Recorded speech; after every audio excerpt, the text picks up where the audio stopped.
Hello दोस्तों, स्वागत है आपका एक बार फिर से BK study corner YouTube channel में। दोस्तों, जैसा कि आप सभी को पता होगा कि बिहार पुलिस का बैक टू बैक एक बार फिर से वैकेंसी आई है और इसमें टोटल पोस्ट की बात करें तो 19,838 पोस्ट है। तो लगभग जो है 20,000 के आसपास का पोस्ट है। तो ये बहुत बड़ी वैकेंसी आई है, तो आप सभी को इसमें चूकना नहीं है। और जितने भी छात्र छात्रा हैं, उम्मीद लगा करके पढ़िए और इस बार आप लोगों का जितने भी छूट गए हैं, पिछले साल में जो भी छूट गए हैं, इस बार पक्का उनका सिलेक्शन होने वाला है। तो वैकेंसी कम नहीं है, बहुत बड़ी वैकेंसी आई है। 19,838 लगभग 20,000 के आसपास चली गई है। ऑनलाइन आवेदन की बात करें तो दोस्तों 18 तारीख तीसरा महीना 2025 यानी कि 18 मार्च से जो है इनका ऑनलाइन आवेदन की प्रक्रिया शुरू होगी। कल ही ये वैकेंसी आई है और ये 12 तारीख को हम ये वीडियो शूट कर रहे हैं, यानी कि 11 मार्च को ही ये वैकेंसी आई है। ठीक है, 18 मार्च से इनका ऑनलाइन आवेदन का प्रक्रिया शुरू होगा और लास्ट आवेदन की जो तिथि है 18 अप्रैल 2025 तक दिया गया है। 18 अप्रैल 2025 तक जो है इसका अंतिम तिथि ऑनलाइन आवेदन की दी गई है। आगे दोस्तों बात करें, अब दोस्तों जिस भी स्टूडेंट के मन में ये डाउट है कि अदर स्टेट वाले भर सकते हैं कि नहीं, तो उनको हम क्लियर कर दें। यहाँ पे देख सकते हैं क्लियर लिखा हुआ है और हम पीला पट्टी से मेंशन कर दिए हैं। राज्य के बाहर के आरक्षण कोटि के अभ्यर्थियों की गणना गैर आरक्षित यानी कि सामान्य कोटि के अभ्यर्थी के रूप में की जाएगी, यानी कि उन्हें जनरल कैटेगरी के रूप में चुना जाएगा। ठीक है, लेकिन वो भी फॉर्म भर सकते हैं। अदर जो स्टेट है उनके छात्र भी फॉर्म भर सकते हैं, लेकिन उन्हें किसी प्रकार का छूट नहीं मिलेगा। जो एज छूट वगैरह मिलता है, उम्र सीमा की जो छूट मिलती है, वो उन्हें नहीं मिलेगी। उन्हें सामान्य कोटि यानी कि जनरल कैटेगरी के रूप में गिना जाएगा। ठीक है, तो ये हो गया बात। आगे दोस्तों बात करें तो यहाँ पे आवेदन शुल्क के बारे में दिया गया है। तो आवेदन शुल्क के बारे में थोड़ा सा जान लेते हैं। देखिए, अनुसूचित जाति और अनुसूचित जनजाति आरक्षण कोटि के अभ्यर्थी को 180 रुपया, राज्य के मूल निवासी के सभी वर्ग की महिलाओं के लिए 180 रुपया और ट्रांसजेंडरों के लिए यानी कि SC ST और राज्य के मूल निवासी की सभी महिलाएं और ट्रांसजेंडरों के लिए जो है केवल 180 रुपया जो है फॉर्म फीस लगने वाला है। शेष सभी कोटि के अभ्यर्थी के लिए यानी कि जनरल वगैरह के लिए और अदर स्टेट वाले के लिए जो है 675 रुपया लगने वाला है। ये फॉर्म फीस हो गया। ठीक है, आगे दोस्तों बात करें तो यहाँ पे आपका जो है वैकेंसी दिया गया है कि किस में कितना पोस्ट है, ये आप डिटेल में देख सकते हैं। ठीक है, UR EWS SC ST EBC BC BCW में कितना पोस्ट है यहाँ पे देख सकते हैं। टोटल जो है 19,838 पोस्ट यहाँ पे दे दिया गया है। ये डिटेल में आप देख सकते हैं। आगे बढ़ते हैं दोस्तों, तो शैक्षणिक अर्हता की अगर बात करें तो आपका जो है इंटरमीडिएट क्लियर होना चाहिए, यानी कि 10+2 के आप छात्र हों। ठीक है, तो यानी कि इंटरमीडिएट आपका यदि क्लियर है, आप 10+2 के छात्र रह चुके हैं, तो आप इस फॉर्म को भर सकते हैं। ठीक है, तो ये हो गया शैक्षणिक अर्हता। आगे दोस्तों बात करें तो इसके बाद यहाँ पे आप उम्र सीमा के बारे में जान सकते हैं। उम्र सीमा की बात करें तो न्यूनतम उम्र सीमा जो दिया गया है 1/8/2025 दिया गया है। ठीक है, यानी कि 1/8/2007 1/8/2007 से पहले यदि आपका जन्म हो गया है तो आप इस फॉर्म को आराम से भर सकते हैं। तो याद रखिएगा, 1/8/2007 से पहले यदि आपका जन्म हुआ है तो आप इस फॉर्म को भर सकते हैं, यानी कि तब आपका जो है 18 वर्ष पूरा हो जाता है। ठीक है, और न्यूनतम जो एज दिया गया है वो 18 से 25 वर्ष दिया गया है बिहार पुलिस के लिए। ठीक है, आगे बात करें तो उम्र को और डिटेल में अगर हम जानें तो किसको कितना छूट मिलने वाला है इसके बारे में देख लें। तो देखिए, गैर आरक्षित कोटि के लिए न्यूनतम उम्र 18 वर्ष से 25 वर्ष तक दिया गया है। गैर आरक्षित कोटे यानी कि जनरल कैटेगरी के लोग और जो हो गए यानी कि अदर स्टेट वाले लोग, उसके लिए जो एज रहने वाला है वो 18 से 25 साल रहने वाला है। उन्हें कोई छूट नहीं मिलने वाला है। पिछड़ा वर्ग कोटि या अत्यंत पिछड़ा वर्ग कोटि यानी कि BC या EBC के लिए जो है 2 वर्ष का छूट मिलने वाला है, यानी कि उसका न्यूनतम उम्र जो है 18 वर्ष से 27 वर्ष लिया जाएगा। पिछड़ा वर्ग एवं अत्यंत पिछड़ा वर्ग की कोटि की महिलाओं के लिए अधिकतम उम्र जो है 3 वर्ष का उन्हें छूट मिलने वाला है, यानी कि तब जाकर के 18 वर्ष से लेकर के अधिकतम 28 वर्ष तक उन्हें छूट दिया जाएगा। ठीक है, अनुसूचित जाति यानी कि SC और अनुसूचित जनजाति यानी कि ST कोटि के पुरुषों एवं महिलाओं तथा ट्रांसजेंडरों तीनों के लिए, ठीक है, 5 वर्षों का छूट दिया गया है, यानी कि न्यूनतम उम्र 18 से लेकर के अधिकतम उम्र 30 वर्ष तक उन्हें दिया जाएगा। ठीक है, ये हो गया उम्र के बारे में डिटेल में जानकारी।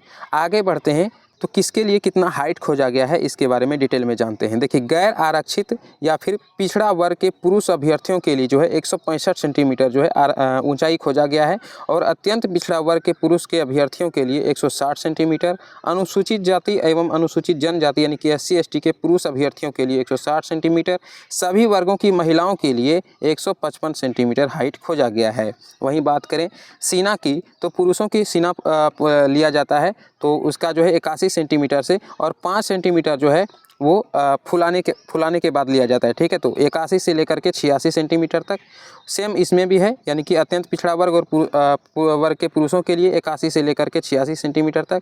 और SC ST के पुरुषों अभ्यर्थियों की बात करें तो उसका सीना जो खोजा गया है 79 सेंटीमीटर से लेकर के 84 सेंटीमीटर तक, ठीक है। महिला पे जो है सीना लागू नहीं होता है, और महिला का अगर सीना लागू नहीं होता है तो उसमें जो है उसका वेट खोजा गया है, ठीक है। तो सभी वर्ग की महिलाओं अभ्यर्थियों के लिए न्यूनतम वजन जो है 48 किलोग्राम कम से कम होना चाहिए, ठीक है। यानी कि जो महिला है उसका जो न्यूनतम वजन जो है कम से कम उसका 48 ग्राम होना चाहिए, ठीक है। अधिक के बारे में नहीं दिया गया है, लेकिन न्यूनतम दिया गया है कम से कम 48 किलोग्राम होना चाहिए। कई महिलाएं यानी कि कई लड़कियां ऐसी हैं जिनका जो 48 किलोग्राम से भी कम है तो वो छट जाएगी, ठीक है, वो उसका बिहार पुलिस में नहीं हो पाएगा। तो इसीलिए 48 किलोग्राम से अधिक उसका वेट होना चाहिए, या फिर 48 किलोग्राम तक में होना चाहिए, ठीक है। बात करें सिलेक्शन प्रोसेस की तो फर्स्ट चरण में आपका एग्जाम होगा, सेकंड चरण में आपका PET यानी कि फिजिकल होगा, थर्ड चरण में DV यानी कि डॉक्यूमेंट वेरिफिकेशन होगा, और फोर्थ चरण में आपका मेडिकल होगा। एग्जाम की बात करें तो एग्जाम में आपका 100 प्रश्न रहने वाला है, 2 घंटे का आपको समय मिलेगा, नेगेटिव मार्क नहीं रहेगा। ऑफलाइन ये पेपर होगा, और जितना भी यानी कि वैकेंसी निकला हुआ है 19,838 लगभग बोल के चले तो मान के चले तो 20,000 के आसपास वैकेंसी निकला हुआ है। तो 20,000 का 5 गुना जो है फिजिकल में बुलाया जाएगा, यानी कि PET में बुलाया जाएगा 20,000 का 5 गुना। और अगर सिलेबस की बात करें तो सिलेबस में मैथ जो है लगभग मोटा मोटी 10 क्वेश्चन जो है आपका मैथ का रहेगा, और हिंदी का जो है 10 क्वेश्चन रहेगा, इंग्लिश का 10 क्वेश्चन, और साइंस का जिसमें कि फिजिक्स केमिस्ट्री बायो आ जाता है उसका लगभग 30 क्वेश्चन रहता है। और GK और करंट अफेयर हो गया, GK के अंतर्गत जैसे कि आपका आ गया ज्योग्राफी हो गया, इतिहास हो गया, ये सारे जैसे कि पॉलिटी हो गया, ये सब जो GK के अंतर्गत आ गया। फिर करंट अफेयर हो गया, और फिर बिहार पुलिस है इसलिए बिहार GK भी आपको देखना पड़ेगा। तो इन टोटल को मिला करके लगभग 40 क्वेश्चन आपका रहने वाला है। ये हो गया आपका सिलेबस, ठीक है। आगे बढ़ते हैं तो यहाँ पे आपकी शारीरिक दक्षता यानी कि PET के बारे में डिटेल से में बात करते हैं। तो देखिए दौड़ जो है अधिकतम 50 अंक दौड़ में मिलने वाला है, अधिकतम 50 अंक, यानी कि 1600 मीटर का दौड़ होगा। किसके लिए? सभी कोटि की पुरुषों के लिए 1600 मीटर का दौड़ होगा। अधिकतम 6 मिनट में आपको दौड़ना होता है। 6 मिनट से ज़्यादा समय आप लिए तो आप जो है दौड़ से बाहर हो जाएंगे, यानी कि आपका फिजिकल नहीं होगा। 5 मिनट से अगर कम समय लेते हैं तो 50 अंक मिलता है। 5 मिनट से लेकर के 5 मिनट 20 सेकंड तक अगर आप समय लेते हैं तो आपको 40 अंक मिलता है। 5 मिनट 20 सेकंड से लेकर के 5 मिनट 40 सेकंड तक आप समय लेते हैं तो आपको 30 अंक मिलता है। 5 मिनट 40 सेकंड से अधिक या अधिक से अधिक 6 मिनट तक यदि आप समय लेते हैं तो आपको 20 अंक मिलता है, ठीक है। और यदि 6 मिनट से अधिक समय आप ले लेते हैं तो आप दौड़ से बाहर हो जाते हैं, ठीक है। आगे चलते हैं महिला के लिए। तो महिला के लिए दौड़ कितना ढूंढा गया ये आप देखते हैं। देखिए सभी कोटि की महिलाओं के लिए जो है 1 किलोमीटर का दौड़ होगा, ठीक है। केवल 1 किलोमीटर का दौड़ है, और अधिकतम 5 मिनट में उन्हें दौड़ना होगा, ठीक है। तो 4 मिनट से यदि कम का समय लेते हैं तो 50 अंक आपको मिलता है, ठीक है आपको। और 4 मिनट से 4 मिनट 20 सेकंड यदि समय लेते हैं तो आपको 40 अंक मिलता है। 4 मिनट 20 सेकंड से अधिक 4 मिनट 40 सेकंड यदि आप समय लेते हैं तो आपको 30 अंक मिलता है। और 4 मिनट 40 सेकंड से लेकर के 5 मिनट तक यदि आप समय लेते हैं तो आपको 20 अंक मिलता है। और यदि आप 5 मिनट से ओवर समय लेते हैं तो आपको दौड़ से बाहर निकाल दिया जाएगा, यानी कि आपका दौड़ कंप्लीट नहीं होगा। आगे दोस्तों बात करें फिजिकल में तो गोला फेंक भी आता है। तो देखते हैं गोला फेंक में क्या ढूंढा गया है। देखिए गोला फेंक अधिकतम जो है 25 अंक का दिया गया है, ठीक है। तो सभी कोटि की पुरुषों के लिए 16 पाउंड का गोला होता है, और आपको लगभग 16 फीट तक फेंकना होता है, ठीक है। और यहाँ पे देखिए 16 फीट, यदि 16 फीट से लेकर के 17 फीट तक आप फेंक देते हैं तो आपको 9 अंक मिलेगा। ये सिर्फ पासिंग मार्क है, ठीक है। इससे कम यदि आप फेंकते हैं तो आप जो है गोला फेंक से, यानी कि फिजिकल में गोला फेंक से बाहर हो जाते हैं, तो लगभग आप बाहर ही हो जाते हैं, ठीक है। तो आपको ये पासिंग मार्क दिया गया है 9 अंक, ठीक है। तो 16 फीट से लेकर के 17 फीट तक तो फेंकना ही होगा। 17 फीट से लेकर के 18 फीट तक यदि आप फेंकते हैं तो आपको 13 अंक मिलता है। 18 से लेकर के 19 फीट तक फेंकते हैं तो आपको 17 अंक मिलता है। 19 से लेकर के 20 फीट तक यदि फेंकते हैं तो आपको 21 अंक मिलता है। और 20 फीट से अगर ज़्यादा आप फेंकते हैं तो आपको 25 अंक पूरा मिल जाता है, ठीक है। आगे बात करें गोला फेंक में महिलाओं के लिए। तो देखिए महिलाओं के लिए जो गोला फेंक है 12 पाउंड का गोला जो है न्यूनतम 12 फीट तक फेंकना होगा, ठीक है। तो 12 फीट से लेकर के यदि 13 फीट तक फेंकते हैं तो आपको 9 अंक पासिंग मार्क दिया जाएगा। 13 फीट से लेकर के 14 फीट तक यदि आप फेंकते हैं तो आपको 13 मार्क। 14 से लेकर के 15 फीट तक फेंकते हैं तो 17 मार्क 17 अंक। और 15 से लेकर के 16 फीट तक फेंकते हैं तो आपको 21 अंक दिया जाएगा। और 16 फीट से यदि अधिक आप फेंक देते हैं तो आपको जो है 25 मार्क यानी कि 25 अंक दिया जाएगा, जो सबसे अधिकतम है। आगे दोस्तों बात करें तो ऊंची कूद के बारे में। इनमें ऊंची कूद भी ढूंढा जाता है। देखिए ऊंची कूद जो है अधिकतम 25 अंक का ऊंची कूद भी है। तो सभी कोटि की पुरुषों के लिए अगर ऊंची कूद देखा जाए तो न्यूनतम ऊंचाई यानी कि 4 फीट दिया गया। कम से कम तो आपको 4 फीट कूदना ही पड़ेगा। तो यदि आप 4 फीट कूदते हैं तो आपको 13 अंक मिलता है। 4 फीट 4 इंच यदि आप कूद जाते हैं तो आपको 17 अंक मिलता है। 4 फीट से लेकर के 8 इंच तक यदि आप कूदते हैं तो आपको 21 अंक मिलता है। और 5 फीट तक यदि आप कूद जाते हैं तो आपको पूरा 25 अंक दे दिया जाएगा। आगे बढ़ते दोस्तों महिलाओं के लिए, तो सभी कोटि की महिलाओं के लिए जो है ऊंची कूद न्यूनतम जो है 3 फीट तक ढूंढा गया है। ठीक है, यदि आप महिला हैं और यदि आप 3 फीट कूदते हैं तो आपको 13 अंक जो है पासिंग मार्क दिया जाएगा। 3 फीट 4 इंच यदि आप कूदते हैं तो आपको 17 अंक, 3 फीट 8 इंच यदि आप कूदते हैं तो आपको 21 अंक, और 4 फीट से अधिक यदि आप कूदते हैं यानी कि 4 फीट यदि आप कूद जाते हैं तो आपको 25 अंक यानी कि पूरा अंक दिया जाएगा।